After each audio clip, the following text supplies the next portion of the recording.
En el Evangelio de Mateo también se relata, voy a dar lectura, dice, y entrando él en el barco, se refiere a Jesús, sus discípulos le siguieron. Y he aquí fue hecho en el mar un gran movimiento, que el barco se cubría de las ondas, mas él dormía. Y llegándose sus discípulos, le despertaron diciendo, Señor, sálvanos, que perecemos. Y él les dice, ¿por qué teméis, hombres de poca fe? Entonces, levantándose, reprendió a los vientos y a la mar, y fue grande bonanza.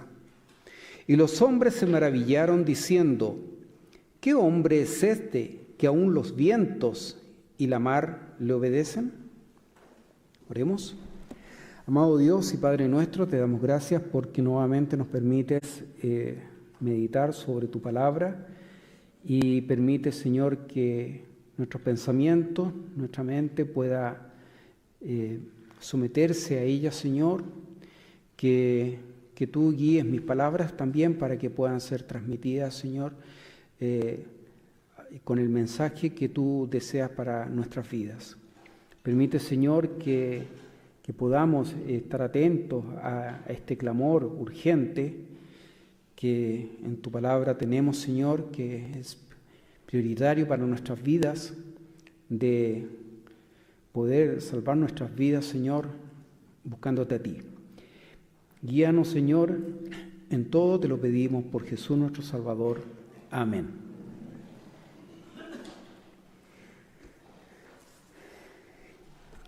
Señor, sálvanos, que perecemos. O dicho de otra forma, Señor, sálvanos, que morimos. Y Jesús responde, ¿por qué teméis? ¿Les ha tocado a ustedes estar con sus vidas en riesgo?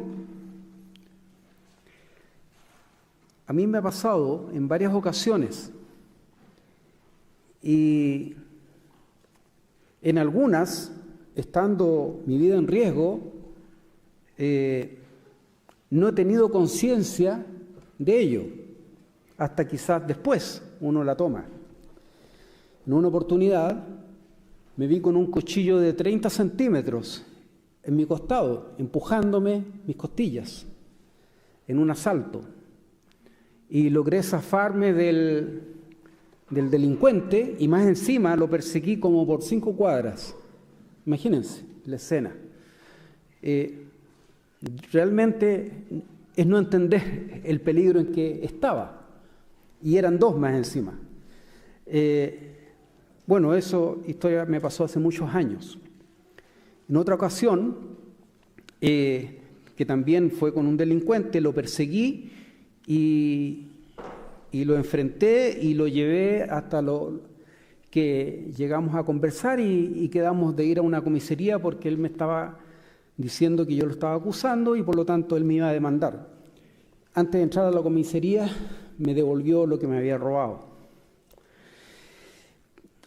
Pero nada me dio más miedo que un episodio que les voy a relatar.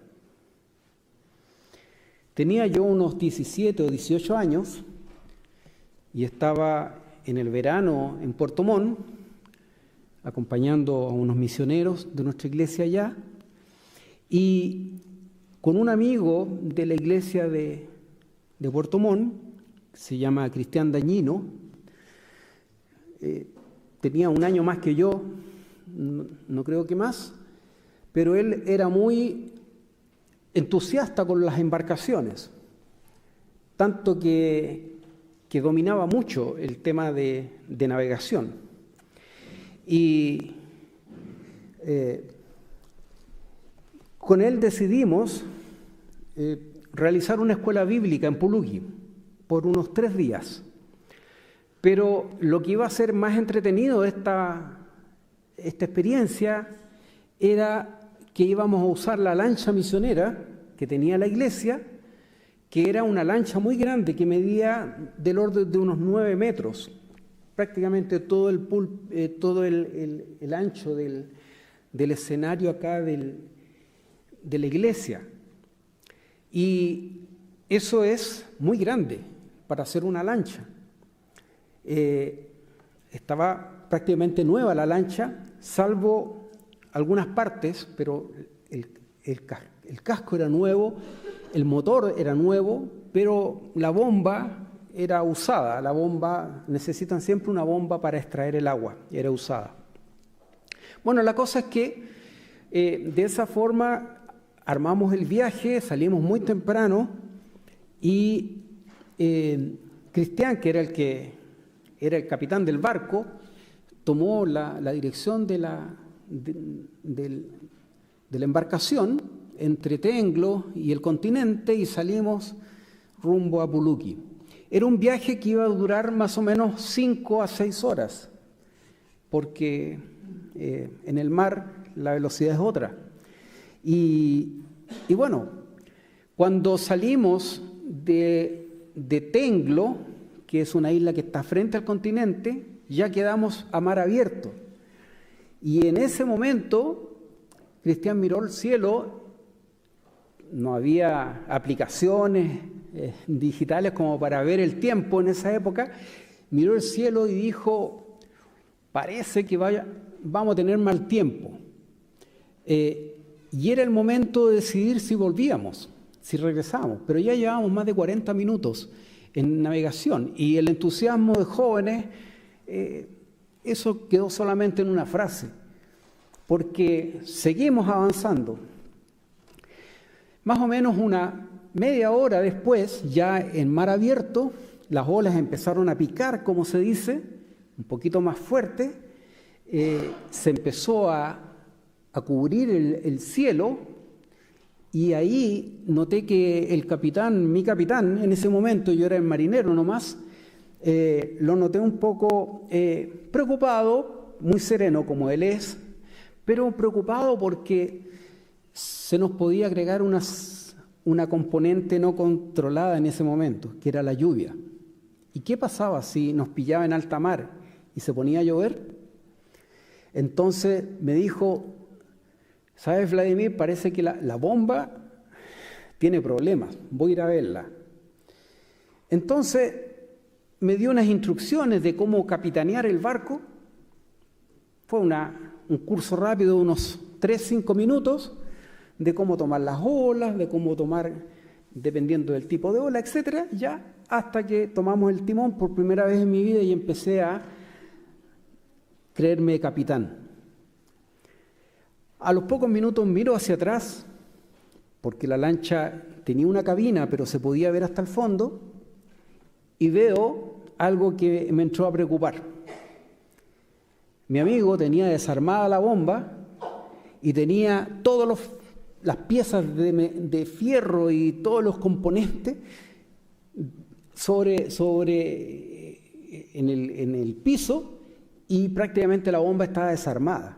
Es decir, y me vino a decir que teníamos problemas con la bomba, así que la iba a arreglar. ¿Ya cuánto toma eso? No, yo creo que 1 hora, dijo. Perfecto, significa que iba a tener que yo seguir a cargo ahí capitaneando el barco. Así que se fue para atrás, pero había un problema. Detrás mío, de la cabina donde estaba el mando del timón, estaba el motor, un motor gigante que metía un ruido pero espantoso. Y ese ruido impedía que yo me comunicara con Cristian, que estaba al fondo. Solamente podíamos vernos y dialogar así con señales. Bueno, la cosa es que siguió el viaje, pero las olas empezaron a cambiar. Y empezaron las olas a ser cada vez más grandes. Y claro, yo podía tomarlas porque ya había recibido la instrucción cómo hacerlas, que era no de frente ni de muy de lado, porque nos podíamos dar vuelta, en fin. Y así, una tras otra, 10 minutos, media hora, 1 hora, 2 horas, Era realmente muy agotador y no teníamos comunicación. Hasta que pasó lo siguiente, que después de más o menos 4 horas de viaje, imagínense, yo de capitán novato en medio de esa cantidad de oleaje muy fuerte, muy grande, llegué a un momento en que me di cuenta que nos estábamos ya acercando a la isla, pero había un problema. Las olas venían desde la isla, la marea venía como en diagonal, que me había explicado Cristian, el viento también empujaba de otra forma, y todo era muy complejo de manejar. Y yo no podía cambiar de giro porque la ola iba a pegarme de lado.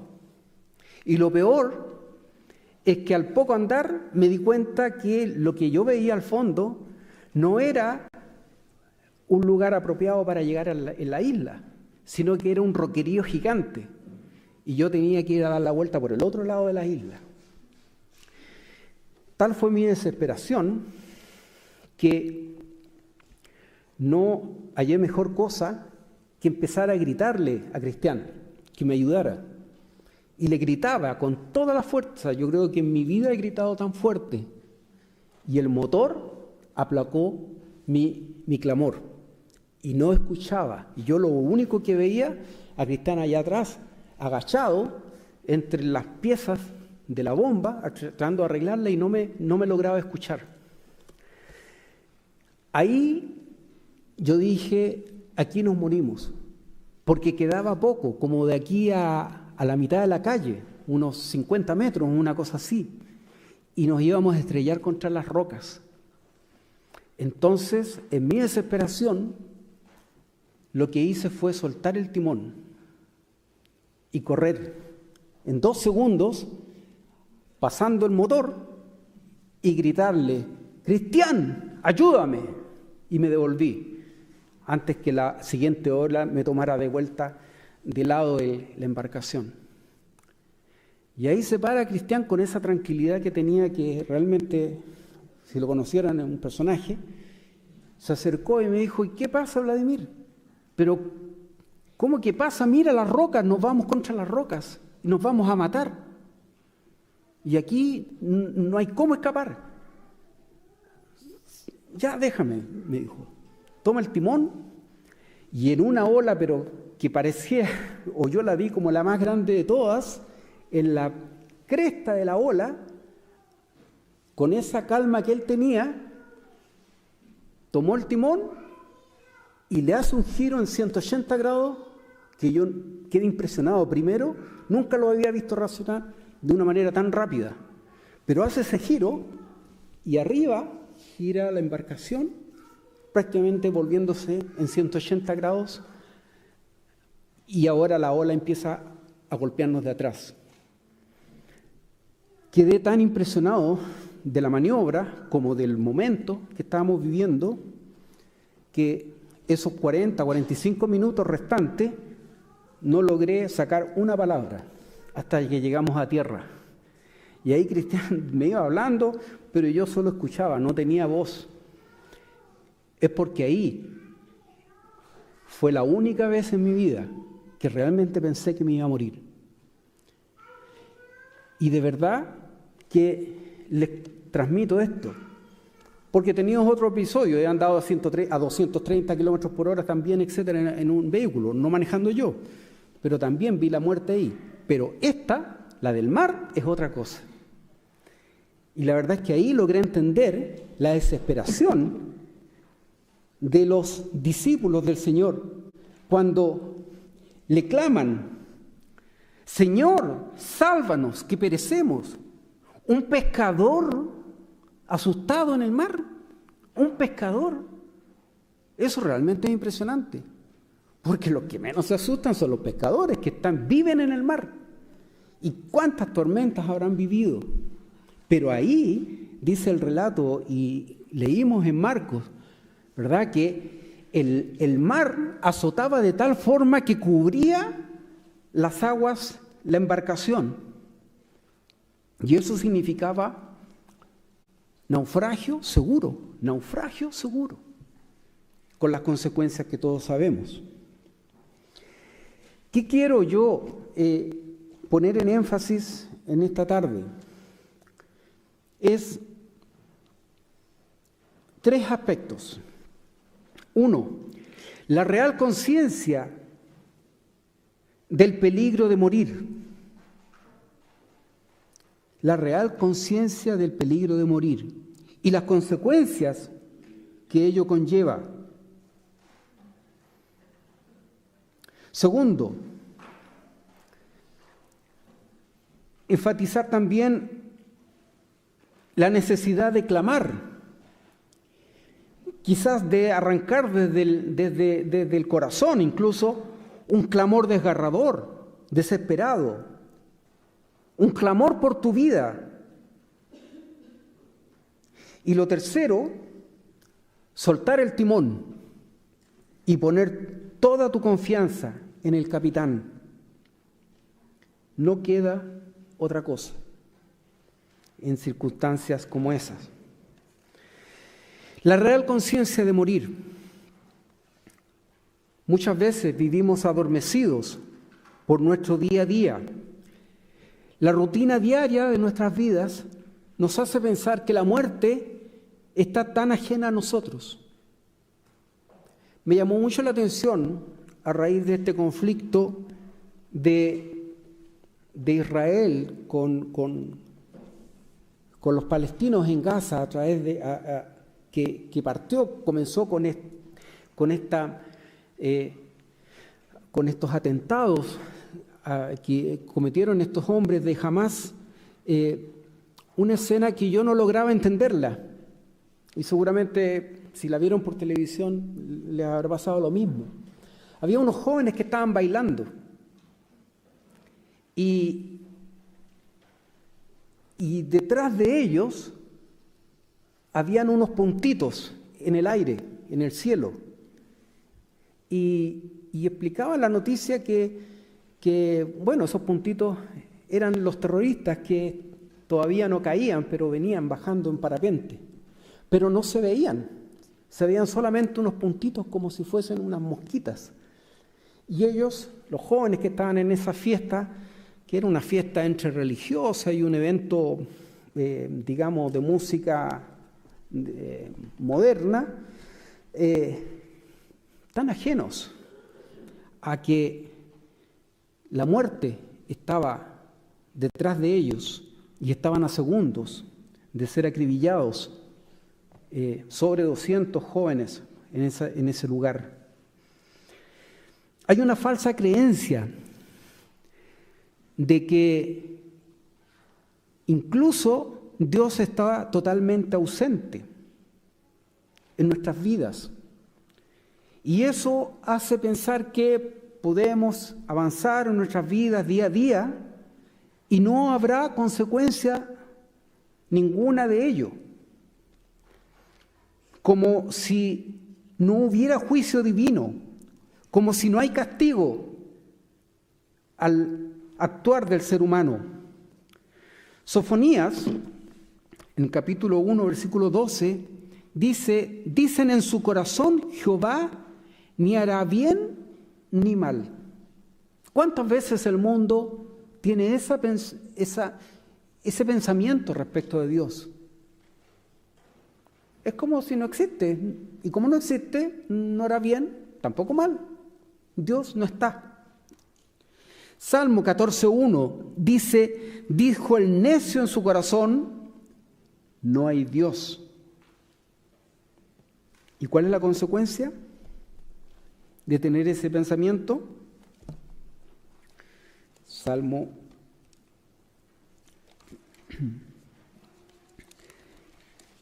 ¿Y cuál es la consecuencia de tener ese pensar? Corrompiéronse, hicieron obras abominables, no hay quien haga bien.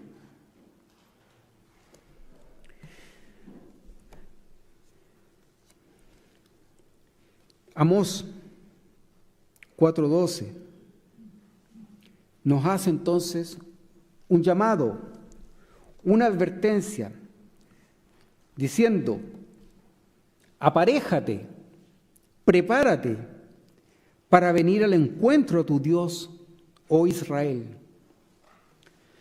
No tener conciencia de que la muerte puede estar, o el fin de nuestras vidas puede estar tan cerca, es un peligro. Es como si hubiera un reloj de arena para cada uno de nuestras vidas. No es uno solo para todos, es uno para cada una de nuestras vidas. Y delante de ese reloj de arena está la mano de Dios. No sabemos cómo avanza. No sabemos si alguno está avanzando más rápido que otro. Por lo tanto, con mayor razón, debemos estar preparados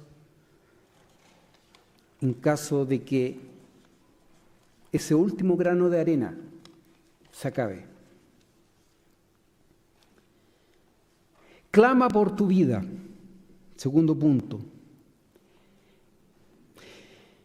Cuando la tormenta acreció, seguramente intentaron los pescadores, por su experiencia, por su dominio del arte de conducir las embarcaciones, de controlar la situación, ¿verdad? Eso es evidente que ocurrió. En una oportunidad me tocó también en Puluqui, asociando experiencias de navegación, me voy a Puluqui, con un hermano allá, que ya partió a la presencia del Señor, hermano Liborio Cariñanco. Él nos cruzaba en su bote, era un bote, un lanchón, era grande, pero era un bote, y cruzábamos desde Calbuco hacia la isla, remando. Eran 4 remos.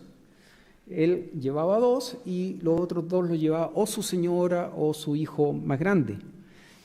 Y teníamos que hacer ese cruce. Y yo me acuerdo muy bien la primera vez que crucé, porque el hermano disfrutaba no de burlarse, pero sí de la experiencia como vivíamos los santiaguinos, sobre todo, esa experiencia de cruzar en bote, porque él se reía porque me pasó un tarro de leche nido, me acuerdo, grande, y me dijo: ya, hermano Vladimir, usted va a sacar el agua.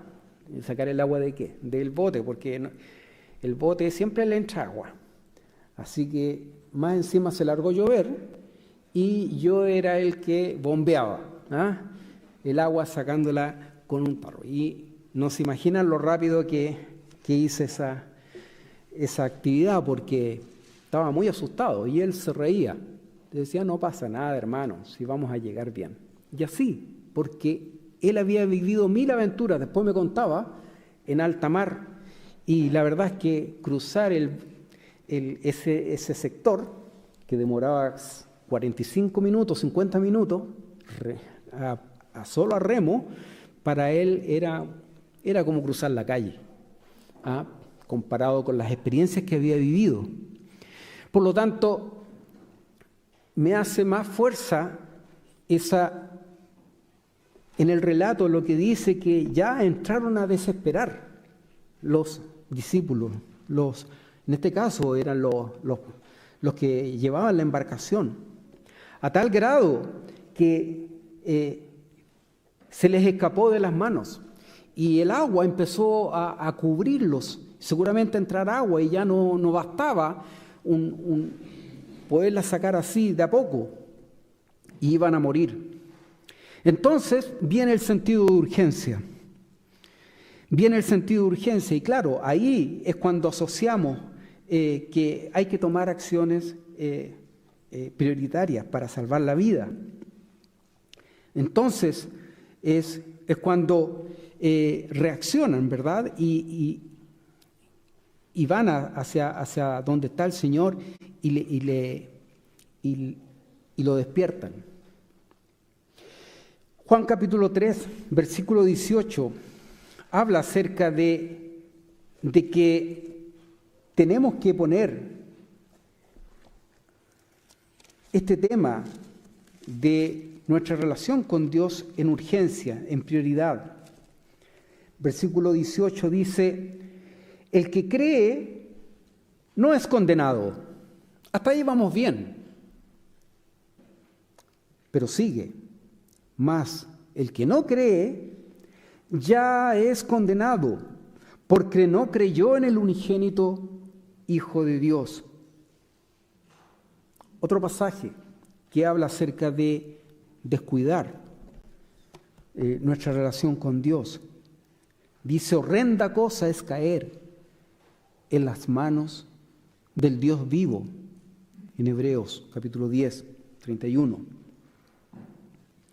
Entonces, tenemos que tener conciencia de que ante el riesgo de una muerte sin Cristo, estamos nosotros enfrentados a una muerte eterna. Y es ahí donde cobran sentido las palabras que acabo de leer. Qué horrenda cosa es caer en las manos del Dios vivo, quien juzgará nuestras vidas por no haberle buscado a tiempo. Hay una historia de un ciego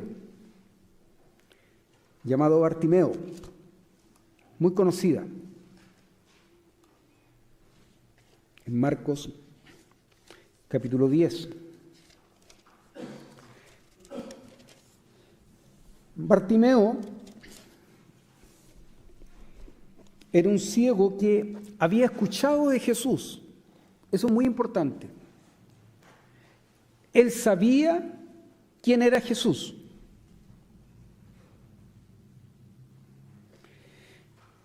Dice: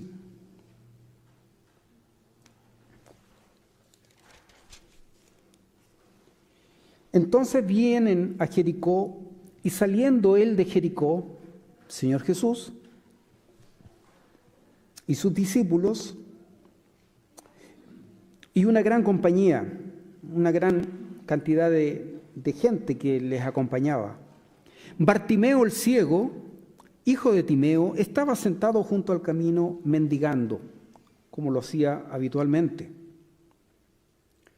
Y oyendo que era Jesús el Nazareno, eso es muy importante, porque si hay algo que tiene un ciego es muy alto su sentido auditivo.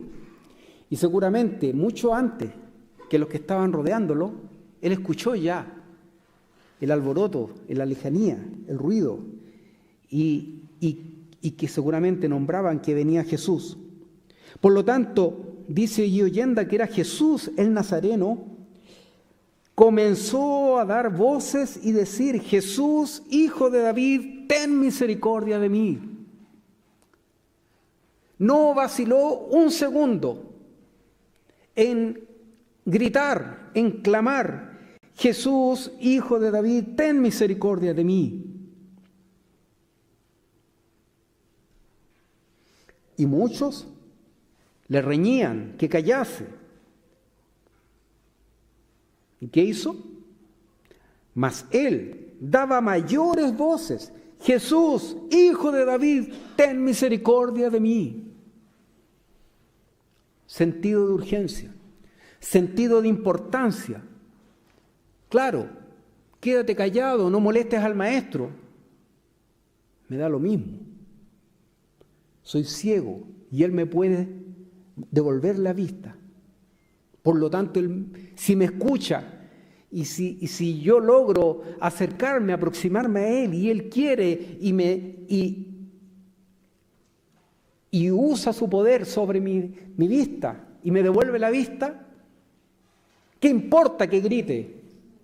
¿Qué importa que lo moleste? ¿Qué importa que al que esté al lado le desagrade que yo grite?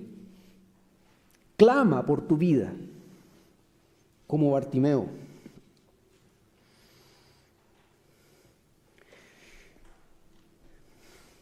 Cuando Jesús escucha los gritos, entonces Jesús se detiene, dice, parándose, mandó llamarle. Y llaman al ciego, diciéndole, ten confianza, levántate, te llama. Ahora lo estaban diciendo, qué bueno que lo llamaste. No, ahora bien, pero al principio lo hacían callar. Él entonces, echando su capa, se olvidó de su ropa, sus cosas, se levantó y vino a Jesús. Y respondiendo Jesús le dice, ¿qué quieres que te haga? ¿Qué quieres que te haga? ¿Por qué el Señor hace preguntas obvias? Si él sabía por lo que lo estaba llamando.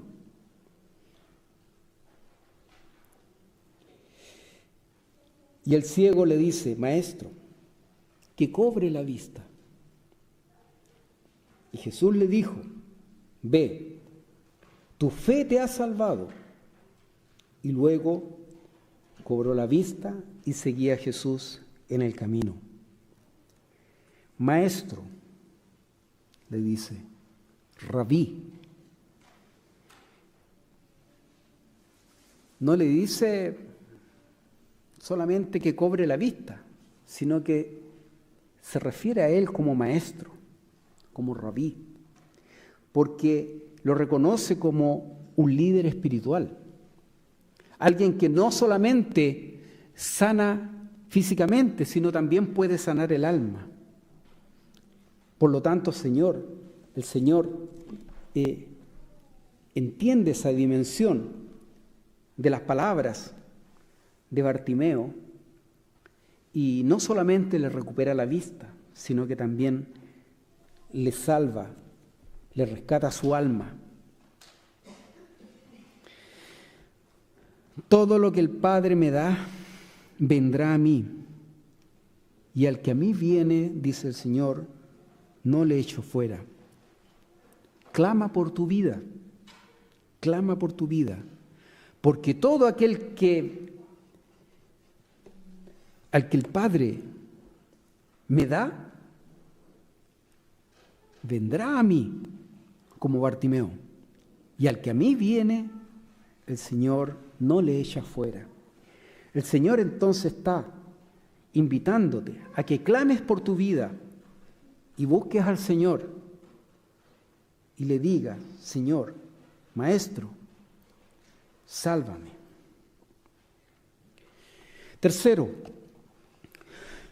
hay que poner toda la confianza en el capitán, soltar el timón,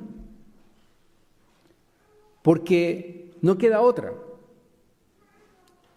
Llega un momento en que uno ya no puede seguir guiando esta vida sin que la tome el verdadero capitán, que es el Señor. Los discípulos lo hicieron cuando ya desesperados dejaron de tirar cuerdas, de afirmar el timón, etc. Y se fueron corriendo. Allá atrás también, igual que yo, en este caso, a despertar al Señor que estaba durmiendo. Y yo imaginé como una situación al momento de despertar al Señor y le dicen, despierta. Y el Señor como casi diciéndole, y bueno, y para esto me despertaron. Pero es que no ves cómo nos vamos a hundir, nos vamos a morir. El Señor, con la tranquilidad del Señor, de manejar todas las situaciones, va, levanta la voz, calma la tempestad, cambia el oleaje, el mar obedece, el viento se silencia y vuelve la calma a esa embarcación. Pero lo importante es el hecho del poder del Señor sobre la naturaleza y sobre todo el universo. Por lo tanto, en la búsqueda de la salvación, si vamos a Cristo, si vamos al Señor, Él tiene el poder de perdonar, de salvarnos, de rescatarnos. Él tiene el dominio de la vida, por lo tanto, Él puede vencer la muerte también.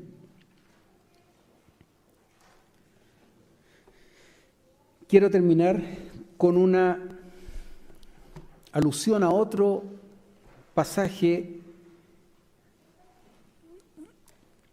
muy especial, que es relatada en Juan capítulo 5, del paralítico de Betesda. En Juan nos encontramos con un relato bien particular. Había un hombre antes que eso, había un lugar que se llamaba Estanque de Betesda. Era un lugar como una piscina pública donde se reunía mucha gente, sobre todo los que estaban enfermos.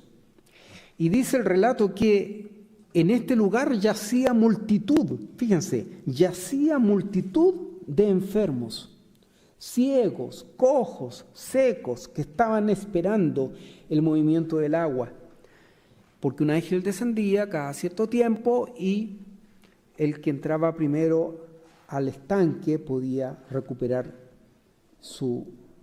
sanarse de esa enfermedad.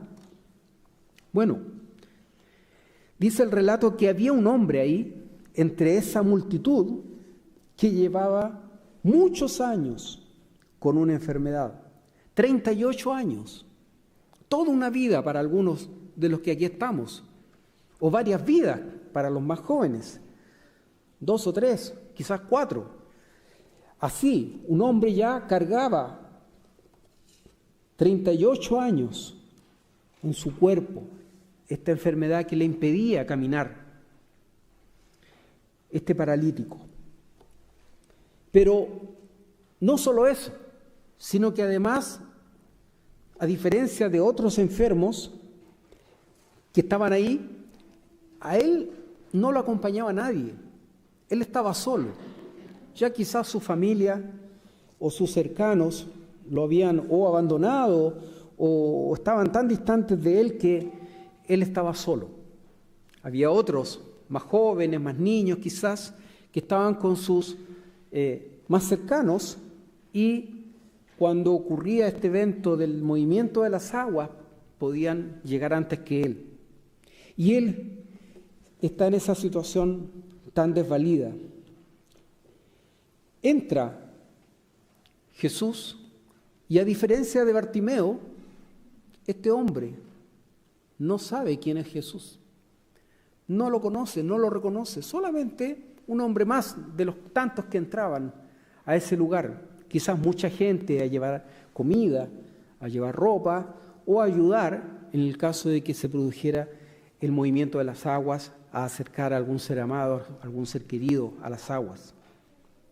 Por lo tanto, entró Jesús ahí como incógnitamente, como uno más. Y como vio Jesús a este echado y entendió que ya había mucho tiempo estado ahí, dícele, otra vez el Señor preguntando cosas obvias, aparentemente: ¿quieres ser sano? ¿Quieres ser sano? Señor, le respondió el enfermo, no tengo hombre que me meta en el estanque cuando el agua fuere revuelta, porque entre tanto que yo vengo, otro antes que mí ha descendido.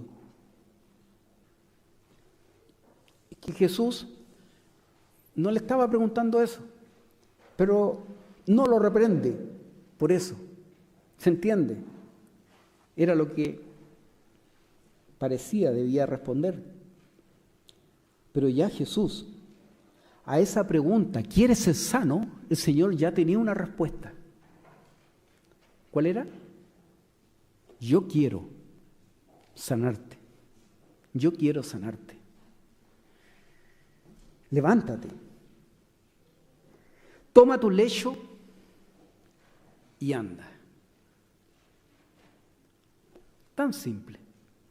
Levántate. Toma tu lecho y anda. Y luego aquel hombre fue sano. Sin terapia, sin kinesiología de recuperación, al tiro el Señor le recuperó la fuerza de sus músculos, que 38 años estuvieron atrofiados, y se pudo levantar como un joven con fuerza, con entusiasmo, y vio que su cuerpo resistió. Y luego fue sano, dice, y tomó su lecho y obedeciendo al Señor, tal como le había dicho, se iba.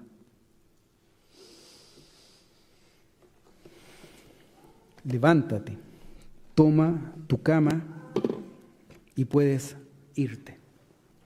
Obedeció de inmediato y recibió el milagro. Pero quiero hacer énfasis en la pregunta del Señor. ¿Quieres ser sano? Eso es lo importante. ¿Quieres ser sano?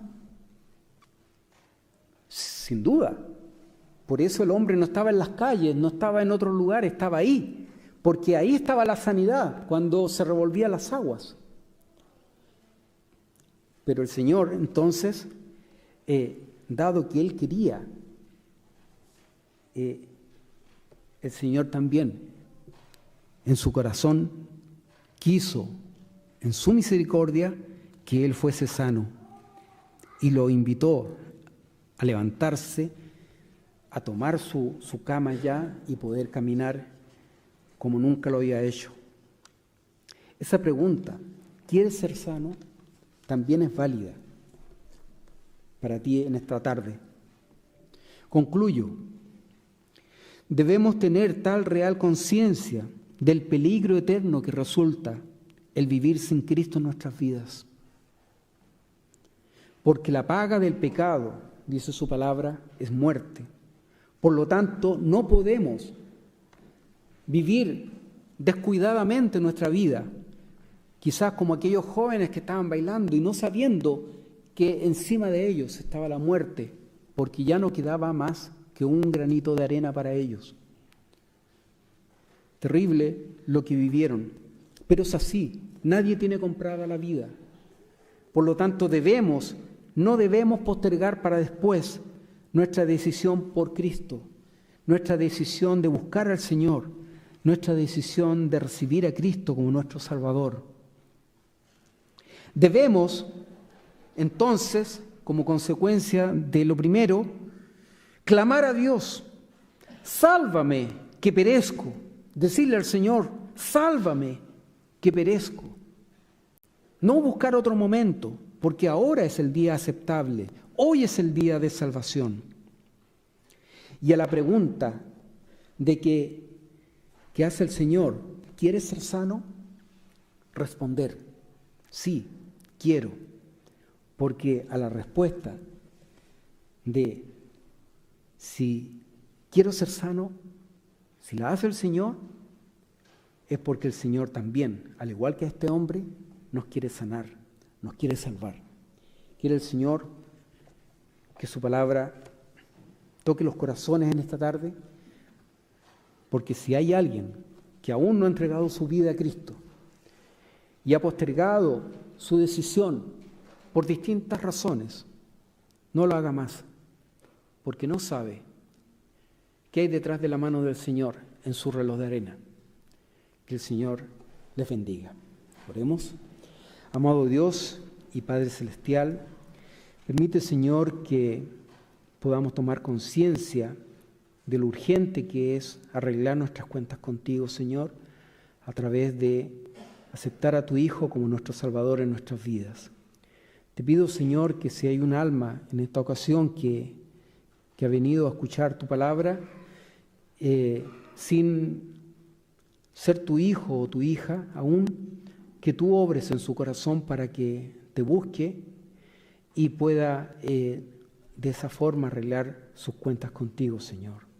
Que pueda aceptar la obra de Cristo en la cruz, que pueda pedir perdón por sus pecados y que pueda recibir al Señor en su corazón.